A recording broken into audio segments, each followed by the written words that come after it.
سبق میں جو ہمارا سبق تھا معراج کا واقعہ پڑھا تھا، اور اس میں نے آپ کو یہ بتا دیا تھا کہ جب آپ علیہ السلام معراج پہ تشریف لے کر گئے تھے تو اس میں آپ علیہ السلام کو وہ جگہ دکھا دی گئی تھی جہاں آپ نے ہجرت کرنی تھی، گویا کہ بتا دیا گیا تھا کہ اب آپ کا ہجرت کا سفر ہونے والا ہے۔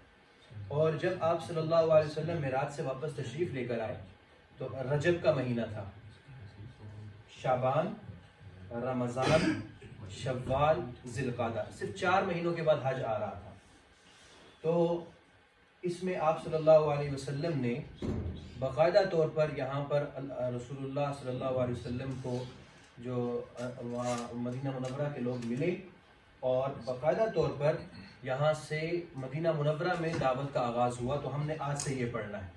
ویسے جو ہجرت آپ صلی اللہ علیہ وسلم نے کی وہ جب آپ کی عمر مبارک جو تھی وہ 53 سال تھی، یعنی 13 نبوی، اس میں آپ نے ہجرت فرمائی، لیکن اس کی جو ترتیب شروع ہو گئی تھی وہ 11 نبوی سے شروع ہو گئی تھی، اور باقاعدہ جو ہے ہجرت کے لیے جو جگہ کا انتخاب بھی کیا گیا اور لوگوں کا انتخاب بھی کیا گیا۔ انشاءاللہ آج سے ہم اس کو تفصیل کے ساتھ پڑھنا شروع کریں گے۔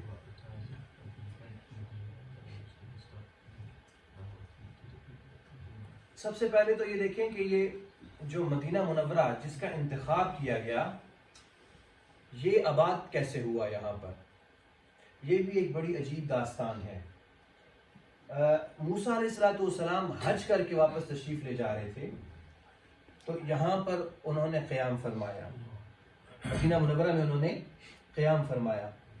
تو حضرت موسیٰ علیہ السلام کے پاس ان کے جو قریبی علماء تھے سب نے کہا کہ حضرت ہمیں یہ لگتا ہے کہ یہ جو ہماری کتاب میں تورات میں اللہ رب العالمین نے آخری نبی کی ہجرت کا جو مقام بتایا ہوا نا، لگتا ہے یہ وہی جگہ ہے، یہ ساری نشانیاں یہاں پر پوری ہو رہی ہیں۔ تو اچھا، یہ باتیں عام لوگ بھی سن رہے تھے۔ اب جب موسیٰ علیہ السلام مدینہ منورہ سے جانے لگے، یہ اس جگہ سے جانے لگے، تو 3 بھائی تھے، نذیر، قینقاع اور قریظہ، یہ 3 بھائی تھے۔ یہ آئے اور انہوں نے کہا کہ حضرت ایسا ہے کہ ہماری یہ خواہش ہے کہ ہم لوگ یہاں پر بسیں، ہماری نسلیں یہاں پر چلیں، اور جب آخری نبی آئیں تو پھر ہم لوگ یہاں پر ان پر ہماری نسلیں ان پر ایمان لے کر آ جائیں۔ تو یہ 3 بھائی یہاں پر بسے، اپنے گھر کو چھوڑا، اپنی جگہ کو چھوڑا، اس جگہ آ کر آباد ہوئے۔ اس وجہ سے اس کا نام یثرب رکھا۔ یثرب کا مطلب ہوتا ہے غم۔ لیکن خدا کی شان دیکھیں، بنو قینقاع، بنو نذیر اور بنو قریظہ تینوں نے آ کے رسول اللہ کا انکار کر دیا، اور یہ جو جن کو اوس اور خزرج، جن کو انصار کہا جاتا ہے، یہ بیچارے یہ یمن کے رہنے والے تھے، یمن میں سیلاب آئے، یمن میں ڈیم ٹوٹا، اس سے تتر بتر ہوئے، چونکہ یہ سارے کے سارے وہاں پہ بھی کھیتی باڑی کا کام کرتے تھے، تو مدینہ کی زمین زرخیز تھی تو وہاں پہ آ کر وہ بس گئے۔ اور ان کی حالت یہ تھی، اوس اور خزرج کی، یہ آپس میں ہی لڑتے رہتے تھے، اور یہودی کیا کرتے تھے، یہودی ان کو آپس میں لڑاتے تھے، اور پھر لڑائی کے لیے ان کو پیسہ چاہیے ہوتا، یہودی پھر ان کو قرضہ دیتے تھے، پھر سود ان سے واپس لیتے، آپس میں لڑائی رکھتے تھے۔ یہ ان کے حالات تھے، اور یہودی باقاعدہ طور پر ان کو جو ہے نا دھمکیاں دیا کرتے تھے کہ جب آخری نبی آئیں گے ہم ان کے ساتھ مل کے تمہارے خلاف لڑیں گے ان کو۔ لیکن دیکھیے کہ سارے کے سارے، بلکہ حضرت صفیہ جو ہیں رسول اللہ صلی اللہ علیہ وسلم کی زوجہ محترمہ، وہ یہ کہتی ہیں کہ یہ آپ کو پتہ ہے نا کہ یہ حیی ابن اخطب کی بیٹی تھی حضرت صفیہ، وہ کہتی ہیں کہ میرے جو چچا تھے نا وہ مجھ سے بڑا پیار کرتے تھے، بہت پیار کرتے تھے۔ میں جب بھی وہ باہر سے آتے تو میں آ کے ان کو ملتی، وہ مجھ سے گلے ملتے اور بڑا ہی پیار کیا کرتے تھے۔ جس دن رسول اللہ صلی اللہ علیہ وسلم مدینہ منورہ تشریف لے کے، ان کے جو والد تھے حضرت صفیہ کے، یہ بڑے سردار تھے، انہوں نے میرے چچا کو بھیجا، انہوں نے کہا جاؤ دیکھ کر آؤ کہ وہی ہے، دیکھ کے آؤ، نشانیاں تو ساری پتہ ہے۔ اللہ فرماتے ہیں کہ یہ آپ کو ایسے پہچانتے ہیں جیسے کہ اپنے بیٹوں کو پہچانتے ہیں۔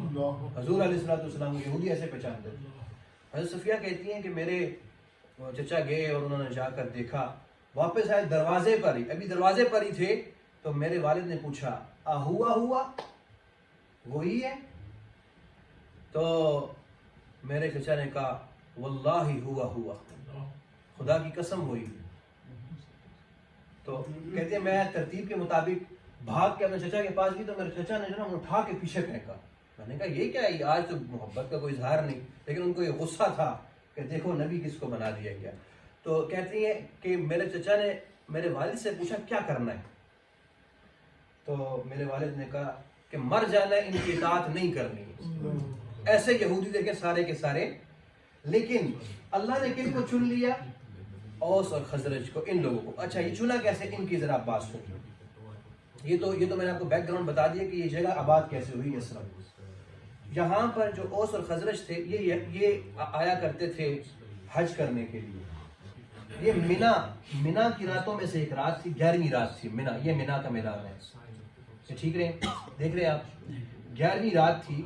یہ جو جمرہ عقبہ ہے جس کو ہم بڑا شیطان کہتے ہیں نا, یہ جمرہ صغرا ہے, یہ جمرہ وسطیٰ ہے, اور یہ جمرہ عقبہ ہے, یہ والا, ٹھیک ہے, جس کو بڑا شیطان کہا جاتا ہے.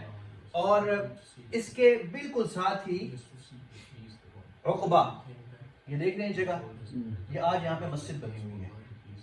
اللہ تعالیٰ لے کر جائے تو یہ مسجد آج بھی یہاں پہ موجود ہے.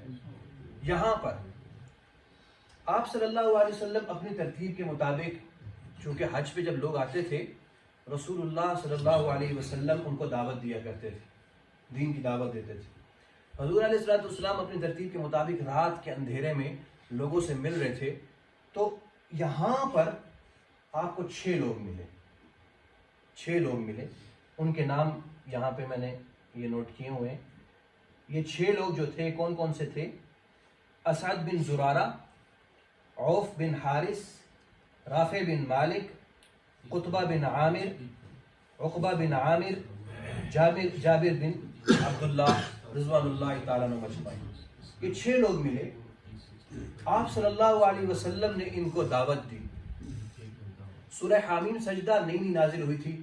حضور علیہ السلام نے ان کو وہ آیات سنائی, حامیم تنزیل من الرحمن الرحیم کتاب فصلت آیات قرآنا عربیا لقوم یعلمون بشیرا ونذیرا فأعرض أكثرهم فهم لا يسمعون وقالوا قلوبنا في أكنة مما تدعونا إليه وفي آذاننا وقر ومن بيننا وبينك حجاب فاعمل إننا عاملون.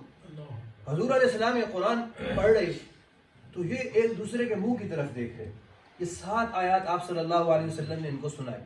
جو ہی آپ علیہ السلام نے ان کو یہ آیات سنائی تو یہ ایک دوسرے سے کہنے لگے, ارے یہ وہی نبی تو نہیں ہے کہ جن کے بارے میں یہودی یہ کہتے ہیں کہ آخری نبی آئیں گے اور ہم ان کے ساتھ مل کے پھر تمہارے خلاف جہاد کریں گے, تمہارے خلاف لڑیں گے, وہی نبی تو نہیں ہے. انہوں نے آپس میں کہا لگتا ہے کہ یہ وہی نبی, لگتا ہے کہ وہی نبی. پھر کہا پھر کیا کریں؟ کہا کہ ہم ان پر ایمان لے آتے ہیں, ہم ان کے ساتھ ہو جاتے ہیں, ہم ان کے ساتھ. یہ 6 کے 6 لوگ مسلمان ہو. دیکھیں اللہ تعالیٰ نے نا صرف مدینہ منورہ کا انتخاب نہیں کیا بلکہ وہاں کے لوگوں کا بھی اللہ نے انتخاب فرمایا. میں انشاءاللہ یہ ہمارا جو اس سے اگلا سبق ہوگا اگلے ہفتے, اس میں انصار کی جو خصوصیات حضور علیہ السلام نے بیان کیا وہ بھی میں بتاؤں گا کہ انصار کی کیا کیا شانیں ہیں. تو انہوں نے کہا حضور علیہ السلام سے, کہا کہ یا رسول اللہ اب ہم آپ پر ایمان لے آئے ہیں, اب ہم اپنے جائیں گے اور ہم اس دین کی بات کریں گے اور ہم اگلے سال پھر آئیں گے, اگلے سال پھر آئیں گے. یہ چلے گئے اور پھر انہوں نے جا کر دین کی دعوت دی اور رسول اللہ صلی اللہ علیہ وسلم ان کا پورا سال انتظار کرتے رہے, حضور دو عالم صلی اللہ علیہ وسلم. تو انہوں نے جا کر بات کی اور بات کرنے کے بعد پھر اگلے سال دوبارہ جو ہے وہ یہ لوگ آئے. 6 یہی تھے, 6 اور لوگ آئے, یعنی کل لوگ جو ہے 12 مسلمان ہوئے. 12 لوگ مسلمان ہوئے. اور جب یہ لوگ مسلمان ہوئے تو انہوں نے حضور علیہ السلام کے ہاتھ پر بیعت کی جس کو بیعت عقبہ کہا جاتا ہے. یہ جو میں نے آپ کو بتایا تھا مسجد کا, یہ وہ مسجد ہے, یہ عقبہ گھاٹی کو کہتے ہیں. اس جگہ پر رسول اللہ صلی اللہ علیہ وسلم کے ہاتھ ان 12 لوگوں نے بیعت کی. اور وہ بیعت کیا تھی؟ فبایعنا علی ید رسول اللہ صلی اللہ علیہ وسلم. ان سب نے حضور کے ہاتھوں پر ہاتھ رکھا. اللہ نشرک باللہ شیئا, ہم شرک نہیں کریں گے, ولا نسرق, چوری نہیں کریں گے, ولا نزنی, بدکاری نہیں کریں گے, ولا یأتین الفواحش, اور کوئی برا کام نہیں کریں گے. یہ چند کام تھے. انہوں نے حضور علیہ السلام کے ہاتھ پر بیعت کی اور اس طرح سے اس جگہ پر پہلی بیعت ہوئی. اس کو کہتے ہیں بیعت عقبہ اولا. بیعت عقبہ اولا 12ویں. یہ کون سی ہجری ہے؟ یہ عیسوی، یہ نبوی ہے 12ویں. ٹھیک ہے. یہ لوگ سب مسلمان ہوئے اور پھر انہوں نے رسول اللہ صلی اللہ علیہ وسلم سے کہا کہ یا رسول اللہ اب ہم لوگ جو ہے تیار ہیں، اب آپ بتائیے کہ ہم نے کیا کرنا ہے. تو آپ علیہ السلام نے فرمایا کہ اب تم جاؤ اور جا کے مسجد کا قیام کرو. یہ لوگ گئے اور انہوں نے یہ مسجد بنائی. ٹھیک ہے. سب سے پہلے جا کر یہ والی مسجد بنائی. سمجھ میں آئی؟ اور انہوں نے کہا کہ یا رسول اللہ، دوسری بات انہوں نے یہ کی کہ یا رسول اللہ ہمارے ساتھ کوئی بندہ بھی بھیج دیجیے تاکہ ہم لوگ جو ہے وہاں پر کچھ جا کر دین کی کوئی بات کرنے والے. تو آپ علیہ السلام نے مصعب ابن عمیر، اللہ، مصعب ابن عمیر کا انتخاب رسول اللہ صلی اللہ علیہ وسلم نے فرمایا. اگلی دفعہ عبداللہ ابن مکتوم کے، پہلے مصعب ابن عمیر کو.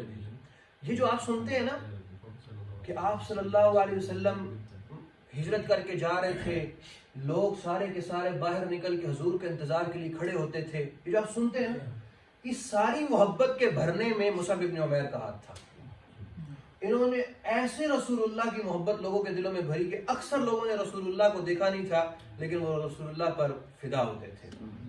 اور ان کے کارنامے تو میں آپ کو بتاؤں گا مصعب ابن عمیر کے، لیکن یہاں پر میں آپ کو ذرا ایک اور بات بتاؤں. شاید آپ نے آج تک مصعب ابن عمیر کے اسلام کے بارے میں نہ سنا ہو. یہ مصعب ابن عمیر جو تھے، یہ وہ کہتے ہیں نا برگر بوائے. وہ بات ان کی 21 سال کی عمر میں مسلمان ہو گئے. 21 سال. اور یہ ایک ایسے صحابی تھے، ان کے والد بھی بہت بڑے بزنس مین تھے اور ان کی والدہ بھی بزنس کرتی تھی. خنسا ان کی والدہ کا نام تھا. ان کی والدہ کا نام خنسا تھا اور اکلوتی اولاد، ایک ہی بیٹے تھے. اور اتنا پیسہ ان کے بارے میں آتا ہے کہ یہ خوشبو لگایا کرتے تھے، جس گلی سے گزرتے تھے پتہ لگتا تھا کہ مصعب گزر کے گئے. اور ان کا بالوں کا جو سٹائل ہوتا تھا، ہر بندہ اس کو، لڑکے اس کو فالو کرتے تھے. ان کے کپڑوں کا جو سٹائل ہوتا تھا، اس وقت شام جو ہے نا، شام یہ بڑا، جیسے آج کل اٹلی ہے نا، شام اس وقت بڑا مشہور تھا. وہاں سے باقاعدہ ان کے سوٹ سل کے آیا کرتے تھے. اتنا پیسہ اور اتنی لگژری لائف تھی. ہاں بالکل. اور ہر کوئی جو ہے نا مصعب ابن عمیر کی، کیونکہ ایک نا ایک مارک بنے ہوئے تھے، ہر کوئی ان کو ایک آئیکن بنے ہوئے تھے، ہر کوئی ان کو پسند کرتا تھا. اور اتنا ان کا سٹائل ہوا کرتا تھا، اتنا ان کا فیشن. 21 سال کی عمر میں حضور پر ایمان لے کر والد نے کہا مصعب اگر تم ان پر ایمان رکھتے ہو نا، سب کچھ چھوڑ دو، میرے پاس سے چلے جاؤ. تو وہ تو لازمی بات ہے، ایک لگژری لائف ہو اس کو تو اتنا ہی کہہ دینا کافی ہے نا. بندہ وہ فوراً ڈر جاتا ہے، وہ اتنا کچھ میرے پاس ہے تو سب کچھ چلا جائے گا. اب ہوا یہ کہ مصعب نے کہا ٹھیک ہے میں چھوڑ دیتا ہوں. مصعب نے فرمایا، حضرت مصعب ابن عمیر نے کہا ٹھیک ہے میں چھوڑ دیتا ہوں. حضرت مصعب ابن عمیر نے اپنا سب کچھ چھوڑ دیا. اب آگے رسول اللہ کے پاس صلی اللہ علیہ وسلم. حضور نے ان کو دیکھا، حضور پریشان ہو گئے کیونکہ حضور علیہ السلام کو پتا تھا کہ یہ والی جو زندگی ہے تو بڑی مشکل زندگی ہے. حضور علیہ السلام نے کچھ کہا نہیں. مصعب ایک دن رہے. اگلے دن سے ہی نا حضرت مصعب ابن عمیر کی یہ جو چمڑی تھی نا ادھڑنا شروع ہو گئی. کیونکہ وجہ اس کی یہ تھی نا کہ وہ ایک خوبصورت زندگی سے نکل کے آئے، ایک سخت ماحول میں آئے، چمڑی ادھڑنا شروع ہو گئی. رسول اللہ صلی اللہ علیہ وسلم ان کو دیکھا کرتے تھے اور آپ کی آنکھوں سے آنسو جاری ہو جایا کرتے تھے. یہ اسی حالت میں رہے، یہاں تک کہ پھر ان سے کپڑے وغیرہ ختم ہو گئے. ایک بوری انہوں نے اپنے اوپر باندھی، بوریا نشین جسے کہتے ہیں، وہ باندھی. مصعب ابن عمیر رضی اللہ تعالیٰ عنہ جو ہے اسی طریقے سے رہے، اتنی مشکلات کے ساتھ گزارتے رہے، زندگی گزارتے رہے یہاں تک کہ یہ وقت آ گیا آپ صلی اللہ علیہ وسلم نے اپنے سے بھی پہلے مصعب ابن عمیر کو بھیجا. اپنے سے بھی پہلے مصعب ابن عمیر کو بھیجا. تو پھر حضرت مصعب کہ جتنا مدینہ کے لوگ مسلمان ہوئے ہیں اور جتنا مدینہ میں کام ہوا ہے وہ سارا کا سارا مصعب ابن عمیر کے کھاتے میں گیا. اور حضرت مصعب ابن عمیر نے اتنی محنت کی کہ لوگ رسول اللہ کے عاشق بن گئے. اور پھر آخری وقت تک اسی طرح سے رہے. ایک مرتبہ باہر سے گزر رہے تھے تو اس حالت میں کہ بالکل پھٹا ہوا لباس تھا. آپ صلی اللہ علیہ وسلم اندر بیٹھے ہوئے تھے مسجد نبوی کے اندر، باہر سے گزرے تو حضور علیہ السلام نے مصعب کو دیکھا آپ صحابہ کے بیچ میں تو حضور کی چیخ نکل گئی، حدیث مبارکہ کے الفاظ، حضور کی آنکھوں سے آنسو جاری ہو گئے. کہا کہ لوگوں تمہیں معلوم ہے یہ مصحف کون ہے؟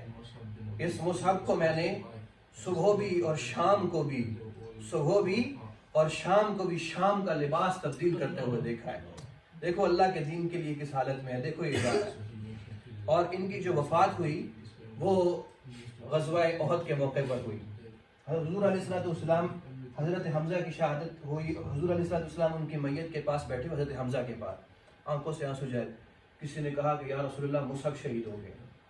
حضور فوراً بھاگتے ہوئے گئے سیدنا مصعب ابن عمیر کے پاس، اور ایسے یہ دیکھیں یہ الفاظ ہیں حدیث مبارکہ کے، اس طرح کر کے نا ان کی ایسے کر کے بیٹھ گیا آپ صلی اللہ علیہ وسلم، یوں اس طرح کر کے بیٹھ گئے. حضور نے فرمایا ان کی تدفین کرنی ہے تو ان کو لے آؤ. جہاں حضرت حمزہ کو دفن کیا گیا بالکل اس کے ساتھ ان کو دفن کیا گیا. اچھا اب جب دفن کرنے کی باری آئی،